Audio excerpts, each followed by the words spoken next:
Hello.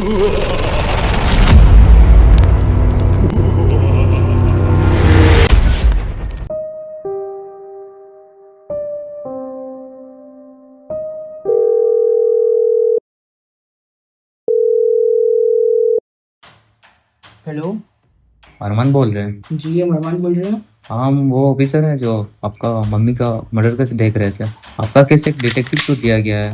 उनका नाम तूफान है। वो आपसे मिलने आ रहे हैं। सर बोलिए।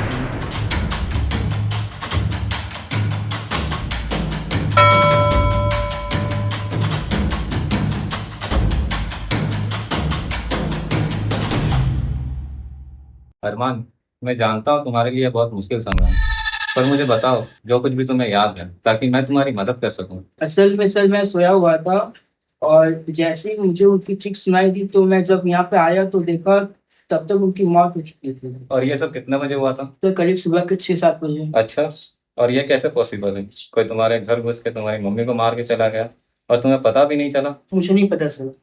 अच्छा, ज्यादा होशियार बन रहे हो या फिर मुझे बेवकूफ समझ रहे हो? सर हम भी जानना चाहते हैं कि आखिरकार सच क्या है। मुझे सच में नहीं पता सर, क्या आप मुझ पर शक कर रहे हो? चलो ठीक है, जब तक मैं ना कहूँ तब तक शहर छोड़ के जाने के बारे में सोचना भी मत। चलो ठीक है, अगर मुझे कुछ पता चलेगा तो मैं तुम्हें बताऊंगा। ठीक है सर। पता नहीं ये केस कहाँ जा रहा है।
हेलो अरमान, हेलो।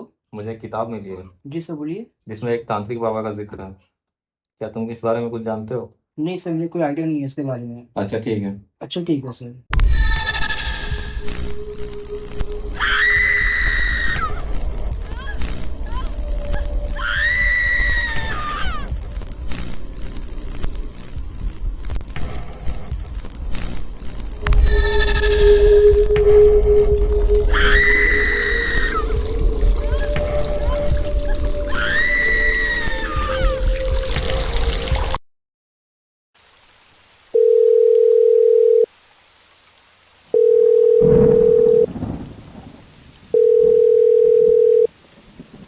हेलो।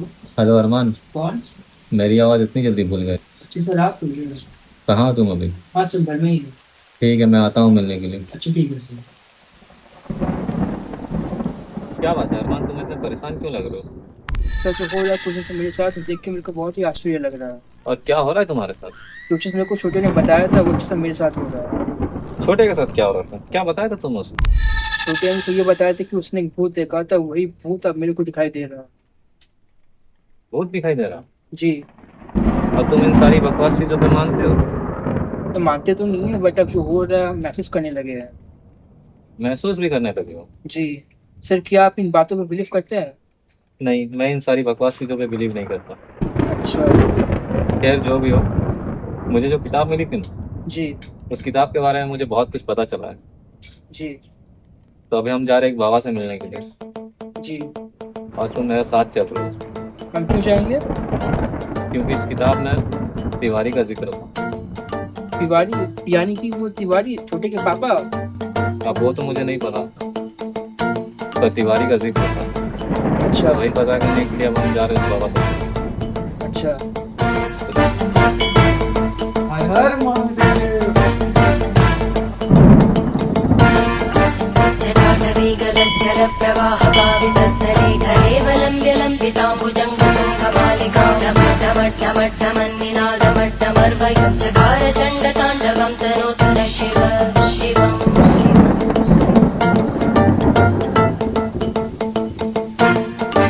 जटाकटाः सम्भ्रमभ्रमन्निलिम्पनिर्जरी विलोलवीचिवल्लरी विराजमानमूर्धनि धगद्धगद्धगज्ज्वलल्ललाटपट्टभावके किशोरचन्द्रशेखरे रतिप्रदक्षिणं मम।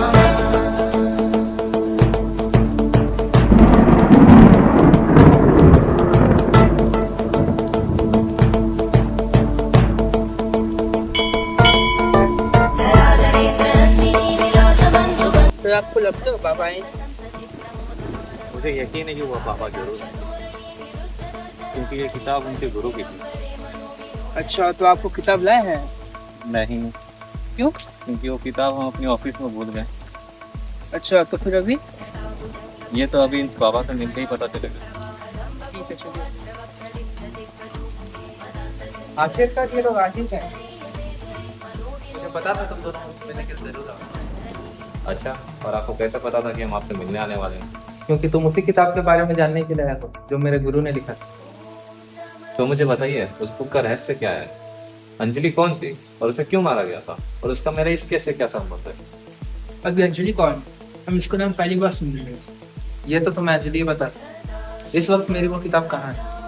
इस वक्त वो किताब मेरे ऑफिस में संभाल के रखी गई है। जब तक ये केस खत्म नहीं होता तब तक वो किताब मेरे पास ही रहेगी।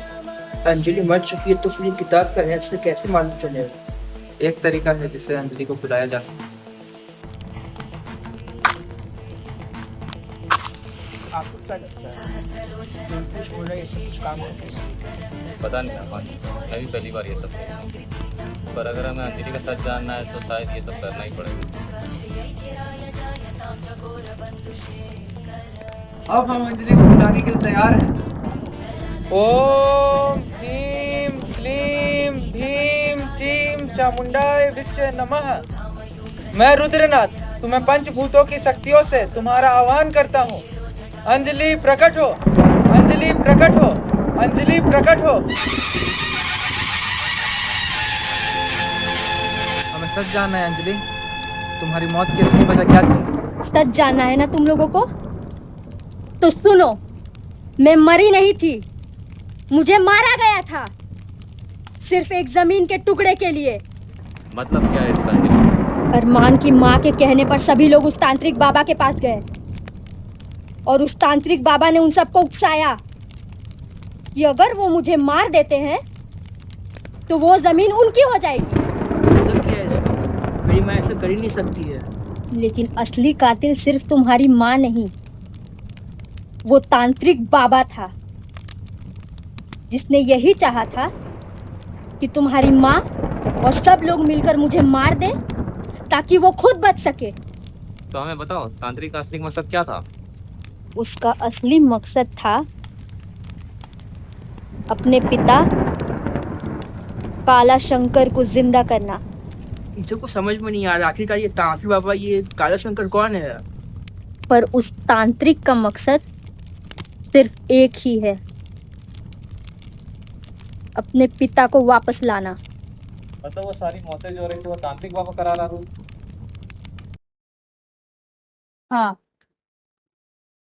और अब काला शंकर की आत्मा जाग चुकी है, वो वापस आ गया है। काला शंकर वापस आ गया है।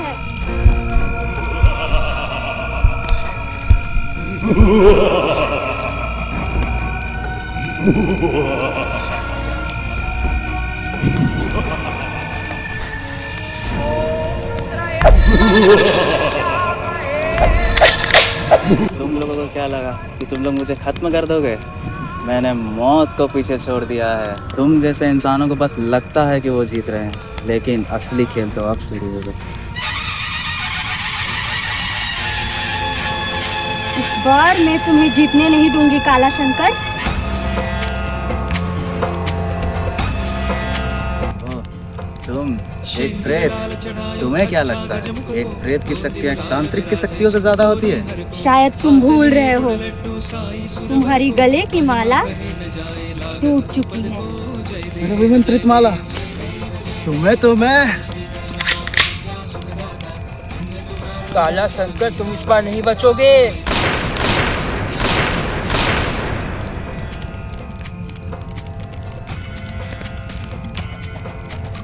आखिरकार मुझे मुक्ति मिल ही गई।